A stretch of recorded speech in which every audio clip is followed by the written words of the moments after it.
Dr. Max Ryder hadn't touched another human being in 3 years, unless you counted high fives with his toaster after successful experiments.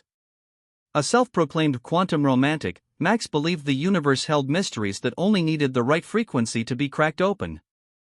And maybe, just maybe, he'd find someone who liked his lab coat and social awkwardness. So, when he finally booted up the quantum resonance transmitter, or QRT, he didn't expect to find love. He just wanted a reply, any reply. Maybe a ping from Saturn. Maybe a confused grunt from a nearby star. He wasn't picky. What's the worst that could happen, he said to himself, adjusting the phallic-looking antenna. Worst case scenario, I blow a fuse. Best case? Interstellar high five. He calibrated the emission waves, not realizing he was sending out more than raw data. His body had been in close contact with the hardware, days of skipped showers, frantic tinkering, and one too many shirtless soldering sessions. Inadvertently, his invention didn't just transmit signals. It radiated Max sweat. Hormones. Something primeval and very human. Then he pressed the button. The machine hummed. A low vibration ran through the floor, then climbed up Max's legs. The lights flickered. The toaster groaned. Outside, street lamps stuttered. Inside, the QRT blinked once, then let out a soft, moaning whir. Did you just purr? Max tilted his head. Nothing responded. Silence returned. He sighed, slumped into his chair, and cracked open an energy drink with all the grace of a man who had no weekend plans for the next 7 years. 2 hours later, Max was drooling on his keyboard. Until a strange scent wafted through the lab, sweet, metallic, and disturbingly arousing. The air grew thick. Hazy. Humid, like a summer night clinging to your skin in all the wrong ways. And then, a low voice. Signal received. Initiating interface. Max's eyes shot open. The QRT's antenna glowed hot pink. Pulses of energy danced along its shaft. Yes, shaft. It wasn't subtle anymore. What the hell? But he couldn't finish. A vortex of neon spiraled into being, right in front of the workbench. Max stumbled back, tripping over a pile of USB cables, and watched as something stepped through. Her body shimmered like polished chrome. Slender. Scaled. Her eyes glowed amber, vertical pupils locking onto him like prey. I have arrived to receive your frequency, she hissed. I sensed your raw emissions. Max blinked. I think you've got the wrong. But another shape emerged behind her. Blue. Angular. Wearing what looked like ice and very little else. The heat. It led me here. You are the source. She placed her hand on her chest. The galaxy owes you service. Max raised both palms. Ladies, look, this is a scientific misunderstanding. A third form slithered in. This one didn't walk, she floated. Or maybe oozed. Her voice echoed in his mind. You called. I heard everything. Your thoughts, they throbbed through subspace. So vivid. So detailed. Max turned beet red. I wasn't trying to throb anything. You wanted connection. Now, we connect, the first one said, coiling closer. I'm flattered, really, but I was aiming for a Nobel Prize, not a galactic harem. The blue one licked her fingers. Earth males talk too much. Shall I mute you? No. Max yelped. Consent is a human thing. Very important. Extremely important. The psychic giggled in his head. Oh, we love that part.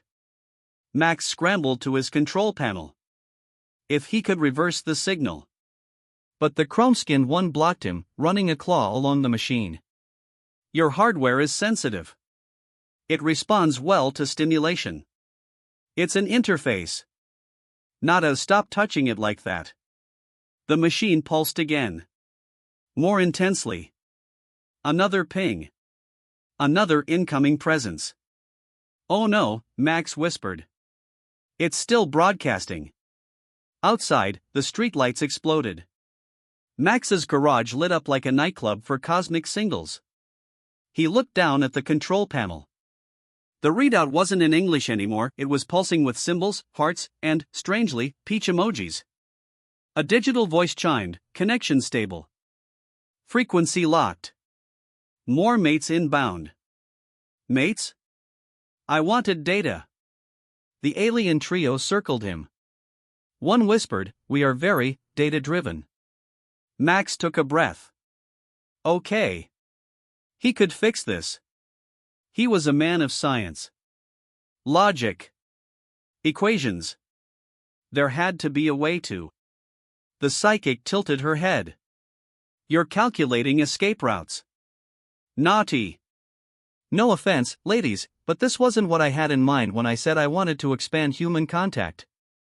But you did expand something, the blue one said, eyes flicking downward. Max covered himself with a lab coat. That's just adrenaline. The chrome alien chuckled. Then allow us to give you recurring exposure. The machine beeped again. Louder this time. Then, new arrivals, 5. Incoming in 3, 2. Max ran for the breaker. He yanked every fuse from the box. The room went black. Silence. And then, a low, sultry whisper in the dark. Power is within you, seed bearer. No switch can turn us off now. Max groaned. I should have just built a drone. Or gotten a cat. Max stood frozen, his lab coat the only shield between him and the swarm of dangerously attractive extraterrestrials in his garage. One moment he was debugging quantum code, the next he was the main attraction in what felt like an intergalactic bachelorette show, with him as the reluctant prize. The serpentine alien tilted her head, her tail swishing. You initiated the mating pulse. Are you withdrawing consent? Max gulped. It was a test signal. The psychic laughed without moving her lips. He denies it, yet his heart rate suggests arousal. Such delicious conflict. I'm not aroused. Max shouted. I'm horrified. The blue-skinned one stepped forward, her body leaving frost trails behind. Your denial excites us. Earthmen are so complex. So much heat under all that logic. She sniffed him. And pheromones. I haven't showered in 3 days. Exactly.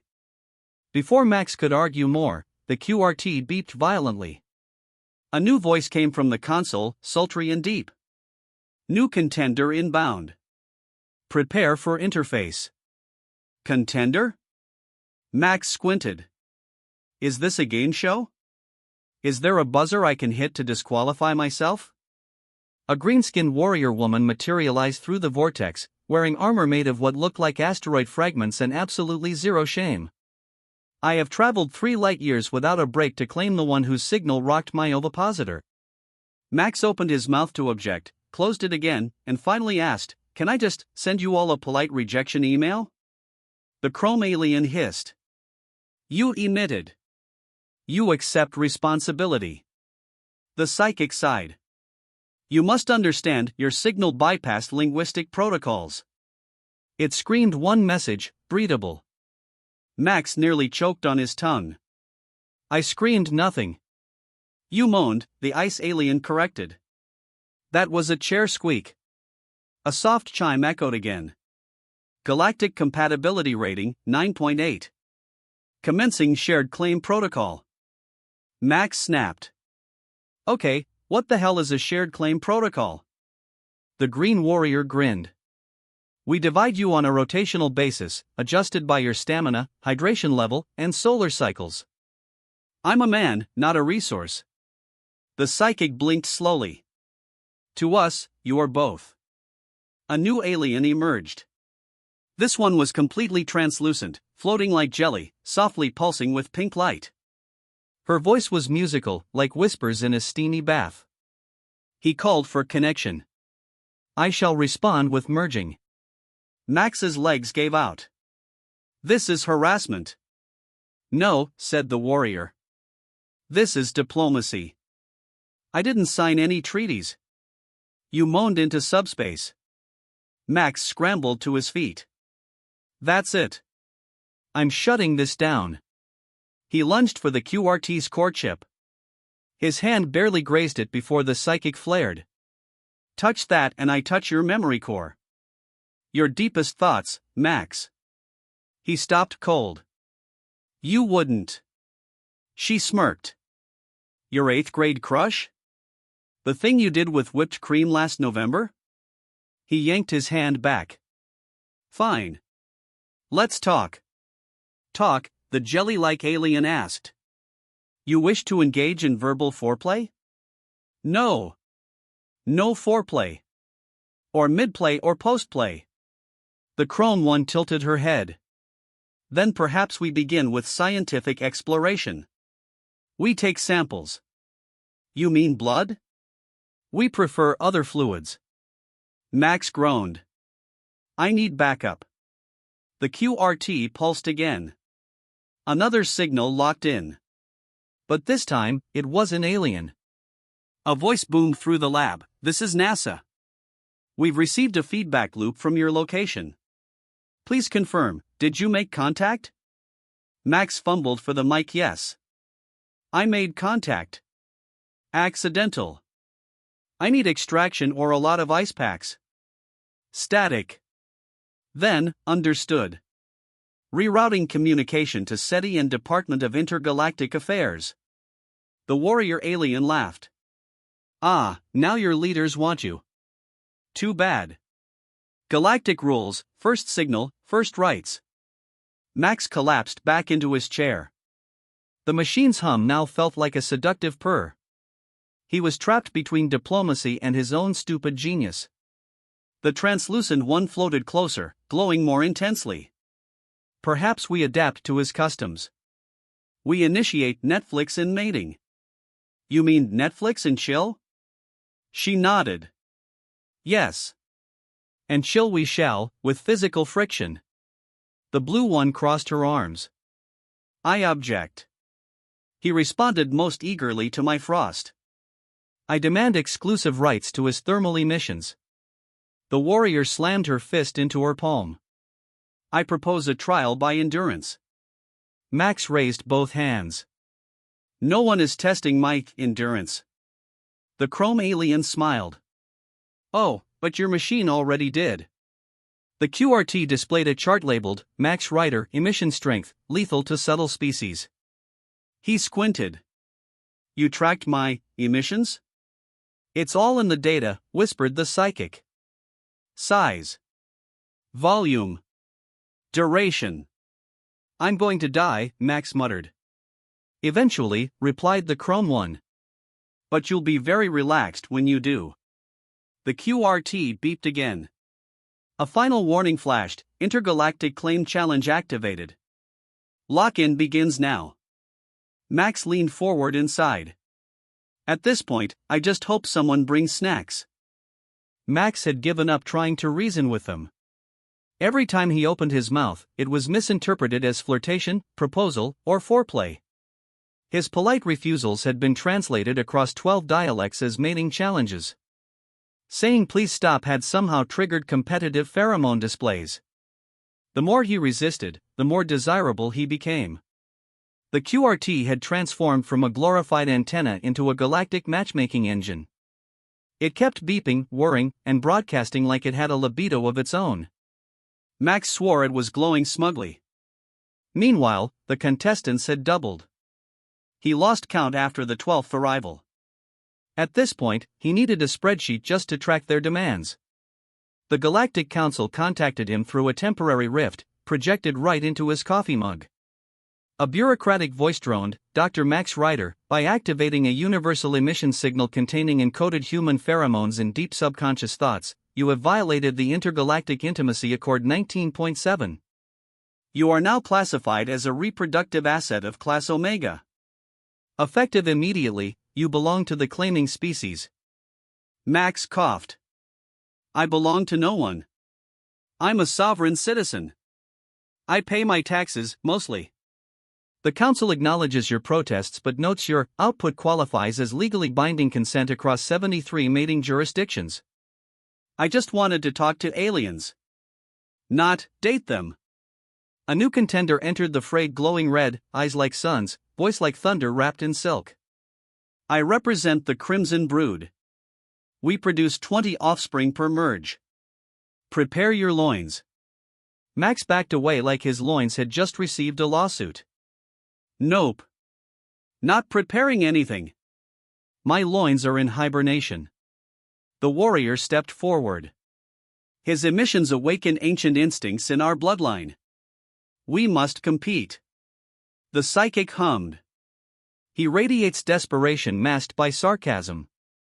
It's intoxicating. Max looked around his cluttered lab-turned-love den.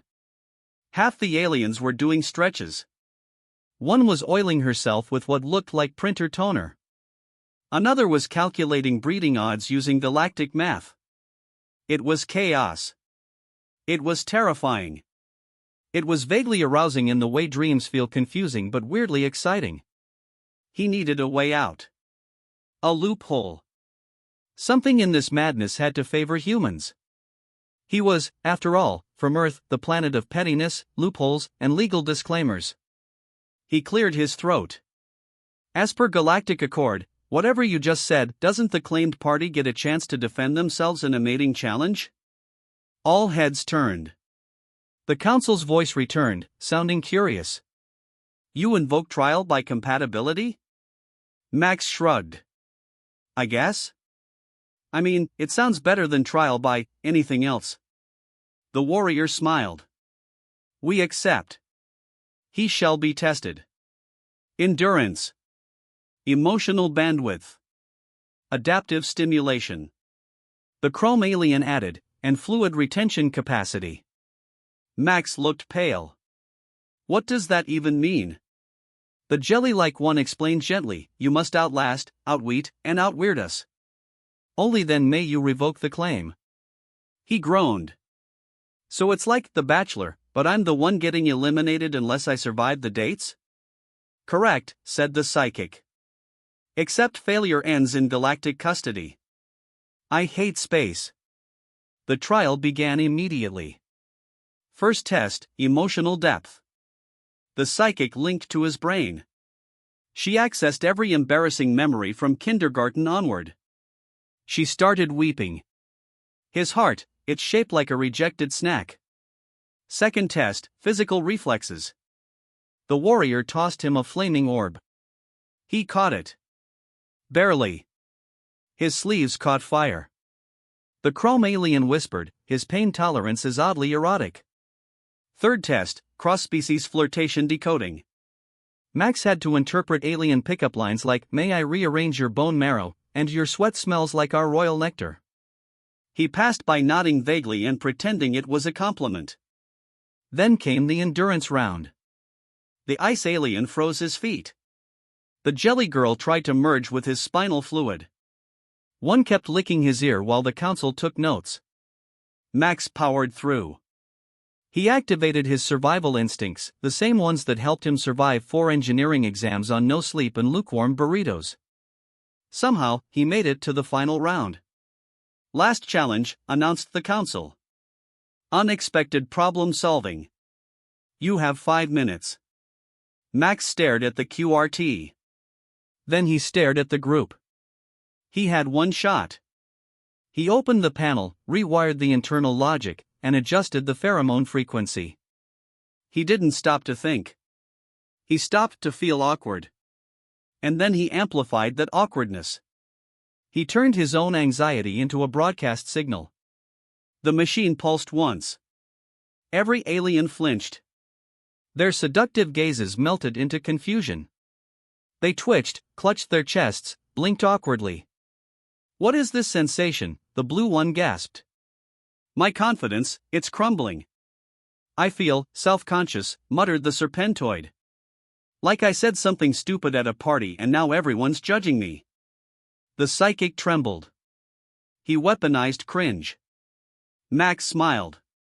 Welcome to Earth. Now, back off or I'll play a voicemail I left for my high school crush. The council buzzed. Trial passed. All claims voided. The room fell silent. One by one, the aliens disappeared through blinking rifts, muttering about therapy, shame, and maybe trying again with a less emotionally volatile species. Max collapsed to the floor, panting. The QRT gave one last sigh. He stared at the ceiling. I saved the galaxy. With anxiety. I'm gonna need a nap. And pants. Max had finally done it. He had survived the galactic mating trials. He was free from the clingy alien contestants, their awkward stares, and their bizarre requests for sample testing. All he had to do now was deal with the aftermath, the occasional galactic phone call, a ton of unsolicited mail from interstellar dating services, and the lingering question of whether he'd ever be able to use the QRT again without a small army of extraterrestrials showing up at his door. But in the quiet aftermath, Max realized something. The chaos, the anxiety, the flurry of alien attentions, it had all led to one very important conclusion. Humans were strange. Awkward. Self-conscious. And that was exactly what made them irresistible. There was a beauty in the mess, a rawness in the discomfort. Maybe that was why the aliens found it so captivating. They didn't get it, but they couldn't look away. He sat at his desk, buried in a pile of paperwork for what used to be his mundane life, a life of prototypes, calculations, and unanswered emails. That life now seemed so small. He glanced at the QRT on the shelf. Its red light blinked innocently, almost as if it were waiting for another call. He almost felt bad for the poor machine. It had no idea what kind of trouble it had unleashed. Max leaned back, stretching. He was exhausted. Emotional whiplash had a way of draining all your energy. His limbs felt heavy, his head like it had been squashed by a galactic cargo ship. The only thing he knew for certain was that he needed a break. A long one. From everything. As if the universe had heard his thoughts, the QRT beeped again. Max groaned. No. No more aliens. Please. But the machine persisted. The lights blinked faster. It was calling again. Max sighed, rubbing his face. Fine. I'll see who it is. Maybe they're selling something useful. He shuffled over to the device, hitting the switch to open the channel. This time, it wasn't a galaxy of desperate spacefaring females. No, this time it was a single, calm figure. A woman, but not just any woman. She radiated an aura of authority, her voice like smooth velvet, cold and commanding. Dr. Max Ryder, she said, her tone even, almost robotic. I am Tessa, Special Envoy from the Council of Galactic Relations. Your display has attracted the attention of several higher-tier civilizations. You are now officially recognized as a unique entity. Max blinked. Wait, what? Unique entity? Is this about the mating trials? Tessa didn't respond immediately, but her gaze seemed to penetrate right through him. Yes, and no. While your unconventional approach has been noted, it is not your mating behavior that has garnered interest. It is your adaptability. Max squinted, feeling the fatigue creep into his voice. What do you mean, adaptability? You seem to thrive under pressure, Dr. Ryder, Tessa continued. Your human imperfections make you unpredictable, yet, for some reason, you overcome. You survived an intergalactic matchmaking contest, something most would not have endured. We find your species' resilience intriguing. Max leaned back in his chair. So, you're saying you want me to become some sort of intergalactic ambassador? Is that it? Not just an ambassador, Tessa responded, her voice a little softer now, almost curious. You have the potential to become something more. A leader among the stars. Someone who can bridge the vast gaps between our species. Max rubbed his temples. Look, lady, I'm just a guy who made a mistake with a faulty invention. I'm not some hero. I'm not a leader. I'm just. Tessa cut him off. You underestimate yourself, Dr. Ryder. You've proven that humans are capable of achieving greatness under extreme circumstances. You may not believe it, but you have what it takes. We're offering you a position in the Intergalactic Cooperative. Max let the words sink in. He stared at the QRT, which was now flashing like a Christmas tree. This is insane. This is completely insane. I'm not some cosmic diplomat. I barely make it through Mondays without a mental breakdown. Tessa smiled, though it was more of a slight quirk of her lips. That's precisely why you are the perfect candidate. The galaxy does not need more perfect beings. It needs imperfect ones, those who can survive, adapt, and lead even when things don't go according to plan. Max leaned forward, massaging his temples. So what do I have to do? Do I have to go to alien meetings? Have tea with the weirdest creatures in the universe? Talk about feelings with a bunch of hyper-intelligent squid people? Tessa's gaze softened, a knowing look in her eyes. Exactly. You will travel across galaxies. Learn from species who are so different from your own, yet find the common ground that binds them. You will use your human empathy to solve conflicts, negotiate peace, and, at times, simply survive. Max wanted to scream. He wanted to throw something, anything, but he was already too tired. He just stared at the screen, at Tessa's serene face. Could he do it? Could he really become some sort of intergalactic diplomat? He ran a hand through his hair. And if I say no? What happens then? Tessa's expression remained unchanged. Then you return to your life. To your inventions, your research, and your solitude. But, Dr. Ryder, I would advise you to reconsider. Your place in this galaxy is no longer just a matter of personal choice. You are part of something much bigger now. Max's mind raced. This was the moment where he could either accept the impossible or return to his safe, small world of awkwardness and quantum mechanics. For the first time in his life, he felt the weight of destiny pressing on him, and for some reason, he wasn't entirely sure it was a bad thing. Okay, he said, voice steady. I'll do it. I'll take the job. But if I end up fighting a space dragon, I swear I'll quit and become a barista. Tessa's lips curved into a slight smile. Understood, Dr. Ryder. We'll prepare the first mission brief. The universe awaits. Max exhaled slowly. As he looked at the glowing QRT, a part of him, an unexpected, strange part, felt ready for whatever this bizarre adventure had in store. Maybe humans weren't so bad after all. Maybe he wasn't so bad. He cracked his knuckles. All right. Let's save the galaxy, or at least not get blown up doing it.